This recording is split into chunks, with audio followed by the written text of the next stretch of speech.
So if it's okay, I'll move on to the next All right. point, which is that as Christians, we need to organize ourselves economically. The thing is, the Christian church, if you weigh it up as an economic unit, we are in possession of billions of pounds, billions of dollars. We are a huge demographic with a lot of economic clout, but we've never weaponized our economic clout. And that's something that we need to do. The most powerful weapon that any Christian has, and this is going to upset all the boomers who will want to say the most powerful weapon is prayer. But the most powerful weapon that any Christian has, apart from a gun, is their pound or their dollar and what they do with that pound or dollar. And we need to create a Christian economy that is going to free our community. Because if you are employed by Christians and you work for committed Christians, you're not going to lose your job for posting the wrong thing on social media or for going out and standing up for what's right. Because then when they come after you through your employer will go, yeah, I agree.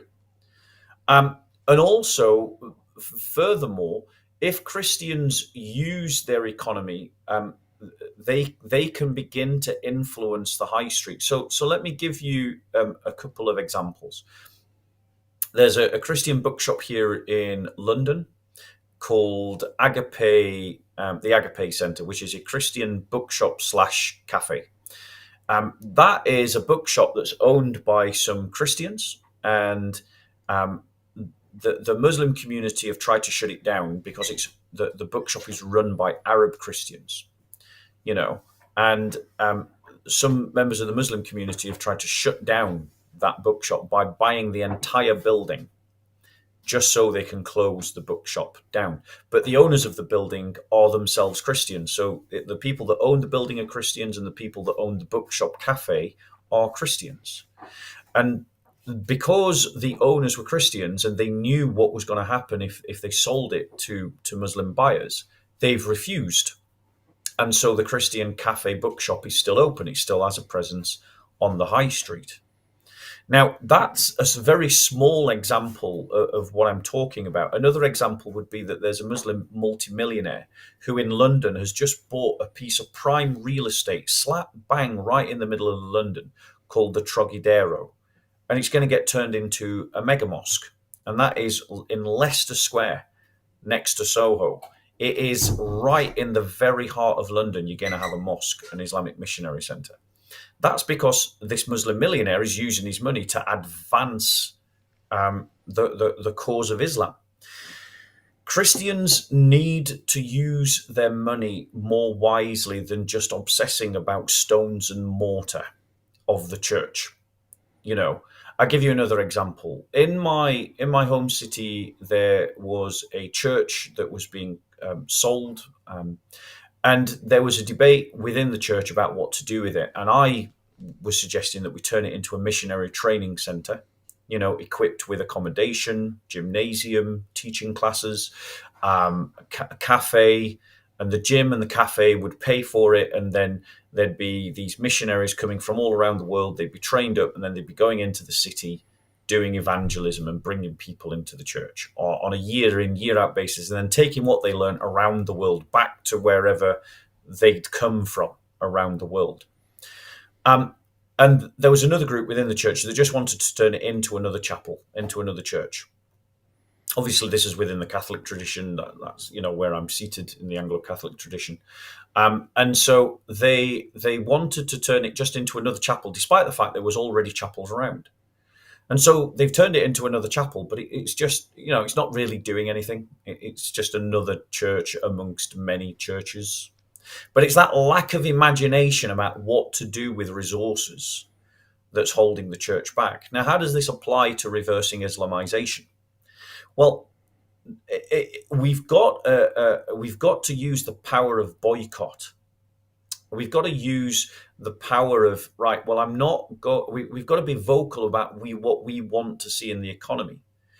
If you buy halal meat, you're buying from an industry that funds dawah because halal meat funds zakat zakat funds dawah, dawah funds the building of mosques, dawah funds Mohammed Hijab, Ali Dawah. Like they're funded through zakat donations. Oh, and So hey, everyone, I can verify that no longer allowed in the UK now. But when I was in the UK, I can verify when we're all trying to decide where to eat. Bob is the one's like, I'm not eating there, not eating there. It's halal. So yeah, it's true. not funding them, not funding them. Yeah, exactly. And this is a no-brainer. But the point is, it's not just that. It's in countless ways we've got to fight the economic war. So after the martyrdom of Charlie Kirk, there was this pushback against all these people celebrating his martyrdom, where people went after their employers, went after their jobs. And this is the kind of economic war that the church needs to be fighting relentlessly. We need to be funding Christians who are owning businesses. Christian businesses need to be working with other Christian businesses. Christian businesses, if they are building up, need to be employing Christians. That then frees Christians to be more socio-cultural warriors in society because they're not worried about losing the job. The businesses get richer so they can fund more ministries, fund the churches. The churches and the ministries are better funded so they can then go on and do more themselves. So we need to keep the Christian pound within the Christian world, and we need to find ways of doing that. And we also need to find ways of starving out our ideological opponents of cash. you know and this is one of the easiest ways that you can get involved in de-Islamization. you know um because then we could reach a point, like we could reach a point where we start that we start shaping the high street, that we're in the position that we're buying that piece of real estate so it can't be turned into a mosque. you know or where we end up in a situation where we end up fashioning the high street so that, you know rather than us looking for a place where you don't buy halal, Muslims are looking for a place where you do buy halal. It's where we create an environment that those that are aid and facilitating the destruction of the West suddenly find themselves that nobody's going to their LGBTQ silent P kind of coffee shops. you know and we begin to change the culture through economy, because obviously politicians need funding for their campaigns, and if big funders are Christians, then it influences them. So what happened with reform is Yusuf, who is at least a nominally Muslim, um, seems to have gained himself some influence within the Reform Party that coincided with a very large donation to the Reform Party, and that has taken the teeth out of the Reform Party for a lot of people. But the point is, he's just playing the game of economics. Christians are not particularly imaginative or show particularly solidarity financially with other Christians, and this is something that we need to change as a culture. So that's one of the next points. And so I guess the principle here would be in the US, got a Christian majority. In the UK, not so much as far as I can recall correctly, but you still have tons and tons of Christians. And if even a bunch, it wouldn't even need to be all Christians, but if even a sizable portion of Christians were on the same page, they would have massively more influence and impact on society and the culture just with economics. Yes, that's it. And I mean, for what it's worth, I've launched an app called Christian Economy, the idea of which is to network Christians, Christians who want to work for Christians, and Christians who want to trade with Christians, and people that want to buy from Christian businesses, and that's the idea of it. But it's that kind of organization, and within that app, you can even say which companies we're going to boycott. and you've seen the power in America of the power of boycott. What was the beer that went woke and then nearly went broke? Which Bud one? Light, was it? Bud Light, I think it Oh yeah, was. yeah, yeah, yeah, yeah, yeah. That's the thing though. Even though um, companies do that all the time, um, Christians seem to be they don't have a lot of staying power. You know what I mean? They'll freak out over Mm. something very, very briefly, and then a Yeah. month later, not care about it anymore. So everyone knows basically, okay, everyone's mad at my company right now. Stock prices are dropping, but it'll all come back around. Yes. That's absolutely true. And that again I think goes back to boomer comfort. Boomer comfort, middle class kind of Christianity. It's kind of like, that lack of staying power.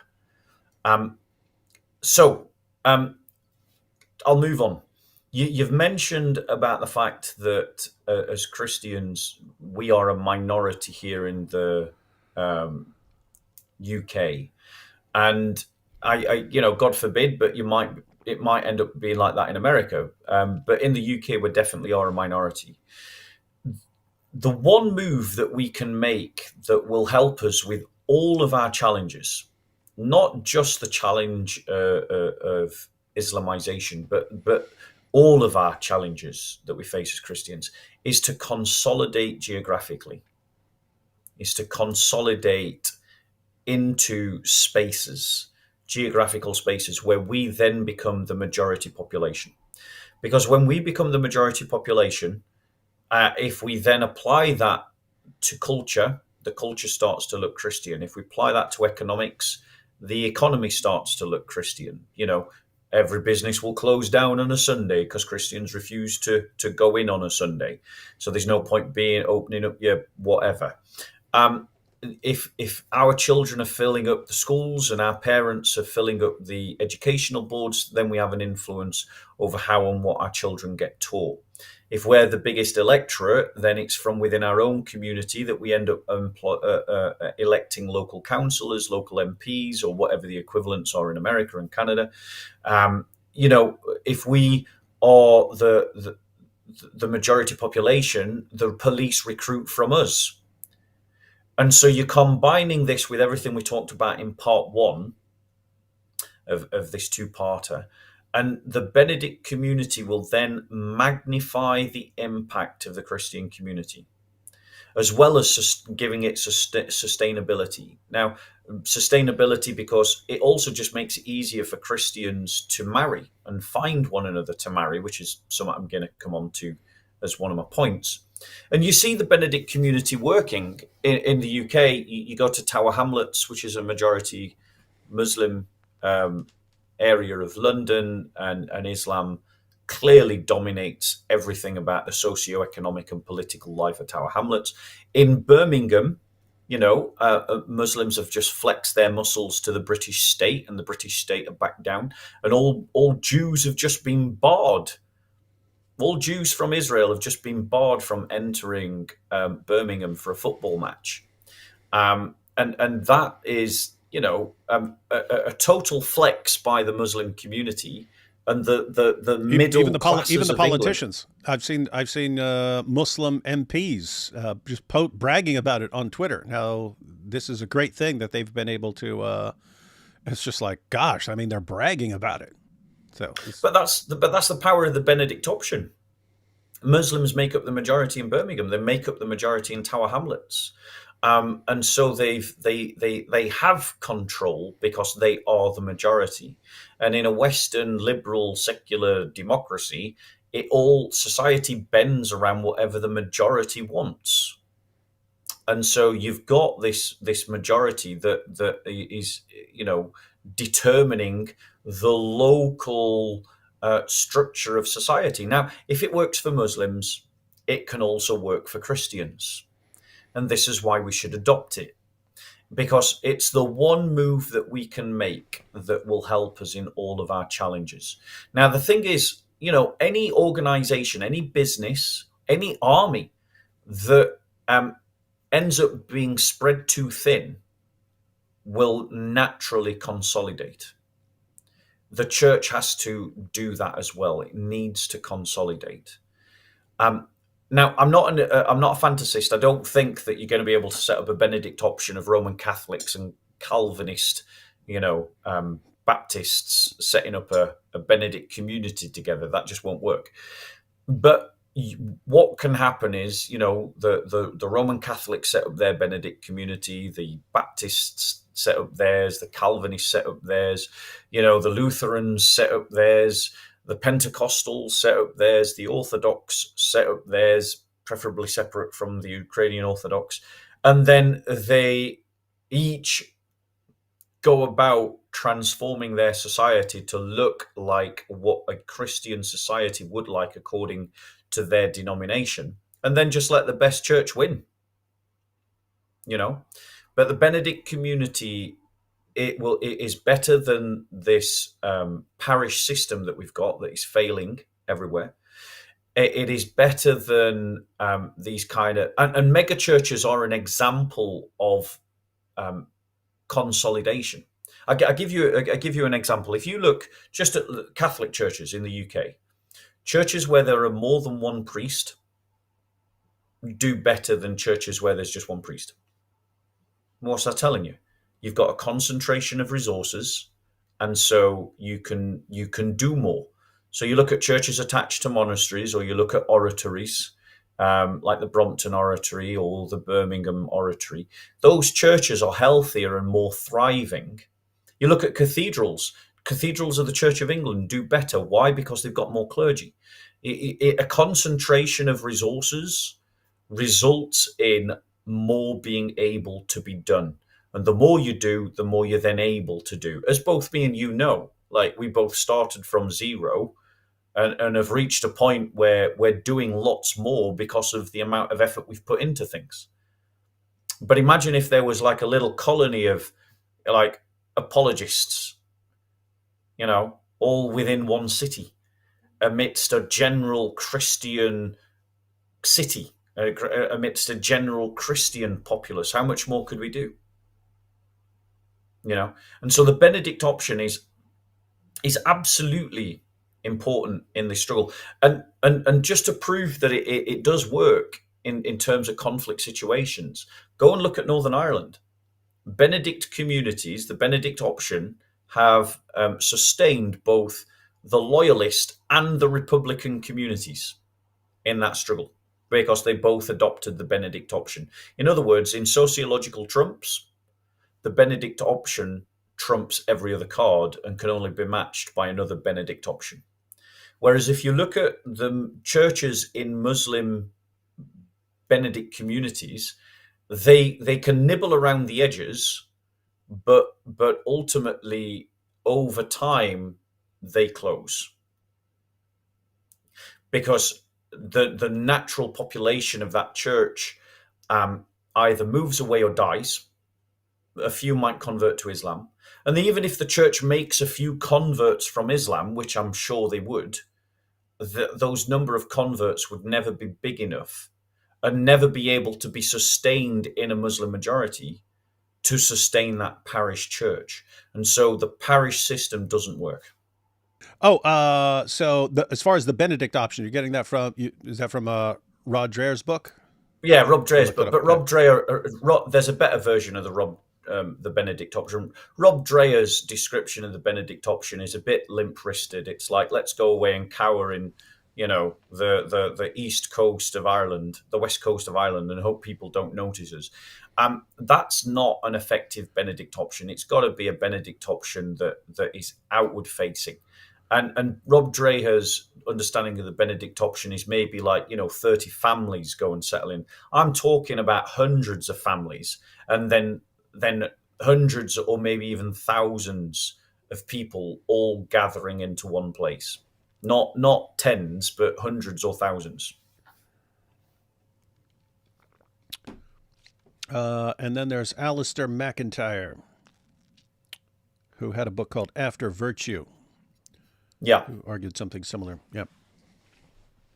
So that would be part of the response. I realize you've kind of had to tread water and talk a lot while I've been out. So like this is one of those areas that people, if they can see how it would work, I think a lot more people would be in favor of it. And I think the way to start getting those Benedict options, there's a number of avenues to move towards them. Firstly, is everybody cluster around the monasteries and the convents, cluster around where there's already a spiritual community, and go and cluster around that. Um, Another option is that you just really build alliances in where you are. So where you live, David, you build alliances amongst all the local Christians in that area, and with the deliberate intention of Christianizing society, which goes back to what we talked about in part one about this idea of building a Christian civilization. So that's another way you could do it. Or the third option, which is probably the toughest, is you've got to convince enough people to pull together enough resources that you go in and you move into a place. You know, maybe target one of the poorest areas in your country where real estate's going to be cheap. Everybody moves there, you take over, and then you build it up into something beautiful. So there are three ways I think that you could start to form Benedict options. Monasteries already have the land and the resources. They just need to have the vision to be the heart of Benedict communities, Benedict style communities. You don't have a. It's not exactly what you're talking about, but you have sort of similar. Well, I can't even call it a similar idea. It doesn't seem to be based on any particular idea, but like when things are going terribly in California, people start leaving California and going to like Texas or Tennessee because like everything, the school boards, everything's like going completely insane. And people are just like, I don't want to raise my family out here. I'm going to go to some place where it's actually going to be better for my family to not be raised in this complete insanity and stuff. And so you get this. There's kind of exodus. There's an exodus from various parts of the country to go to other parts of the country right now. Mm. Yeah, and but if Christians are a bit more deliberate about that, rather than making the choice because we don't like the Democrats, but rather because we want to build a Christian colony. In for instance, just again to prove that this Benedict option works, look at Dearborn, Michigan. You had that experience of going to Dearborn, Michigan.